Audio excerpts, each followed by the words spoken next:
Hello viewers, আসসালামু আলাইকুম। সবাই কেমন আছেন? আলহামদুলিল্লাহ, আমি ভালো আছি।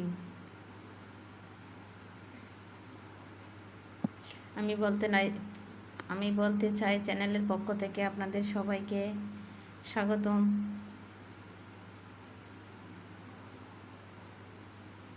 প্রতিদিনের মতো আজকেও চলে আসলাম আপনাদের সাথে কথা বলতে চাই চ্যানেলের পক্ষ থেকে তো বলতেই হবে, তাই না? আপনাদের কারো কাছে যদি আমার কোনো কথা ভালো লাগে তাহলে প্লিজ চ্যানেলটা একটু সাবস্ক্রাইব করে দিবেন। আর যারা এই পর্যন্ত চ্যানেলটা সাবস্ক্রাইব করেছেন তাদেরকে অসংখ্য অসংখ্য ধন্যবাদ। আর যারা এখনও সাবস্ক্রাইব করেননি, আপনাদের কাছে একটা রিকোয়েস্ট রইল, প্লিজ চ্যানেলটা সাবস্ক্রাইব করে দিয়েন। আপনাদের অনুপ্রেরণা পেলেই তো আমি এগিয়ে যেতে পারবো। আসুন প্রসঙ্গকতায়, আজকের ভিডিওর টাইটেল দেখে হয়তো বুঝতে পারছেন আমি কী সম্পর্কে বলতে চাচ্ছি। আজকে আমরা অনেক কষ্ট করে আমাদের সন্তান লালন পালন করি, তাই তাদের দিকে আমাদের নজর রাখা উচিত। তাই আমরা চাই আমাদের সন্তানগুলো যেন আত্মবিশ্বাসের সাথে বেড়ে ওঠে। তা নিয়ে আজকে আমি কিছু কথা বলতে চাই। তাদের আত্মবিশ্বাস বাড়াতে আমাদের করণীয় যেসব কাজ আমাদের করতে হবে সেগুলো নিয়ে আপনাদের সাথে কথা বলতে চাই। আপনারা হয়তো সব কিছুই, আমি যা বলবো আপনারা হয়তো তা জানেন, কিন্তু আমি আমার মতো করে বলতে চাচ্ছি। আপনাদের যদি ভালো লাগে প্লিজ একটা লাইক, কমেন্ট, শেয়ার করে দিবেন। আর চ্যানেলটা সাবস্ক্রাইব করে দিবেন যেন আরও এই ধরনের কথাবার্তা নিয়ে আপনাদের সাথে বলতে পারি। তা আসুন আমাদের সন্তানের আত্মবিশ্বাস বাড়াতে তাদের সাথে প্রতিদিন আমরা কী ধরনের কথাগুলো বলবো সেটাই বলছি। প্রথমে আমরা তাকে বলতে পারি, আমি তোমাকে বিশ্বাস করি। আমি যদি আমার সন্তানকে এই কথাটা বলি, আমি তোমাকে বিশ্বাস করি, তাহলে তার মনে খুব সাহস পাবে। সে নিজেকে নিজের আত্মবিশ্বাস তার বেড়ে যাবে। সে ভাববে যে আমার আব্বু আমাকে বিশ্বাস করে, তাও আমার কাজটা আমার এইভাবে করা উচিত না, এইভাবেই করতে হবে। তার মনে একটা শক্তি, সাহসের সঞ্চার হবে। এই ছোট্ট একটা কথা তার মনে সাহসের সঞ্চার করে তার আত্মবিশ্বাসকে বাড়িয়ে দিতে পারে। তারপরে তাকে আমরা বলতে পারি, ভুল করাটা স্বাভাবিক, আবার চেষ্টা করো।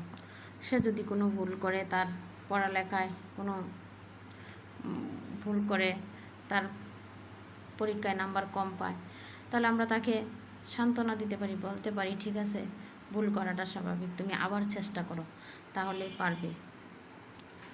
আর যদি তার সাথে আমরা খারাপ আচরণ করি তাহলে সে এগোতে পারবে না, কারণ সে মাত্র গড়ে উঠছে। তার অবুঝ মন আমাদের কঠোর আচরণে শক্ত হয়ে যায় আরও। তাই আমাদের এই কথাটা তার আত্মবিশ্বাসকে বাড়িয়ে দিতে পারে। তারপর আমরা তাকে বলতে পারি, তোমার ভাবনাটা আমার কাছে খুবই গুরুত্বপূর্ণ। এই কথাটা শোনার পর তার মনে হবে, হ্যাঁ, আমার মা বাবার কাছে আমার কথার মূল্যায়ন আছে, সে ভাবতে শিখবে। যেমন ধরেন, আমি যদি তার কাছে কোনো বিষয় নিয়ে পরামর্শ চাই, তাহলে সে মনে করবে আমিও পরিবারের অন্য সদস্যদের মতো আমারও মূল্য আমার মা বাবার কাছে আছে। তখন তার আত্মবিশ্বাসটা বেড়ে যাবে। তারপরে চতুর্থত তারে আমরা বলতে পারি, তোমার চেষ্টার জন্য আমি গর্বিত।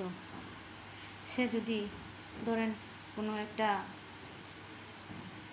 খেলার প্রতিযোগিতায় কোনো কাজ করে সে দেখছেন আপনি যে সে ব্যর্থ হচ্ছে, তারপরেও তাকে যদি আপনি উৎসাহ দিয়ে বলেন, তুমি যে চেষ্টা করেছ সেজন্য আমি গর্বিত, চেষ্টা করে যাও, তুমি সফল হবে, এই কথাটাই তার আত্মবিশ্বাসকে বাড়িয়ে দিবে। পঞ্চমত, তাকে আপনি ধন্যবাদ দিন। কোনো কাজ করার পর তাকে ধন্যবাদ কথাটি বলুন, এতে তার মনে একটি প্রফুল্লতার সৃষ্টি হয়, সে আত্মবিশ্বাসী হয়ে ওঠে।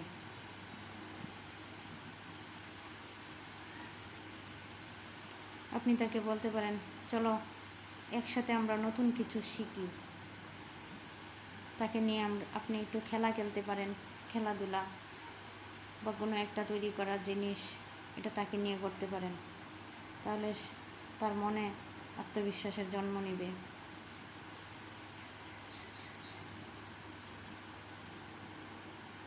আপনি নিজেও তাকে কোনো ভুল করলে বা কোনো দেখতে পাচ্ছেন যে তাকে আঘাত দিয়ে ফেলছেন, তখন তাকে বলতে পারেন, আমি দুঃখিত বাবা।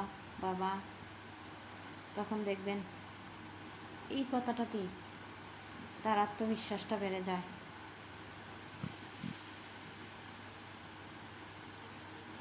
তাকে আপনি বলতে পারেন, যাই হোক না কেন আমি সব সময় তোমার পাশে আছি। ঠিক এই কথাগুলো আমাদের সন্তানদেরকে আত্মবিশ্বাসী করে গড়ে তুলতে সাহায্য করবে। তাই আমাদের সবার উচিত আমাদের সন্তানদেরকে এই কথাগুলো বলা এবং তাদের পাশে সব সময় থাকা, তাদের আত্মবিশ্বাসী হতে সাহায্য করা। ভিডিওর কোনো কথা যদি আপনাদের কাছে ভালো লেগে থাকে, প্লিজ একটা লাইক, একটা কমেন্ট, সাবস্ক্রাইব করে দিবেন। এরকম নতুন নতুন ভিডিও পেতে চ্যানেলটা সাবস্ক্রাইব করে নেবেন। সবাই ভালো থাকবেন। আল্লাহ হাফেজ। আসসালামু আলাইকুম।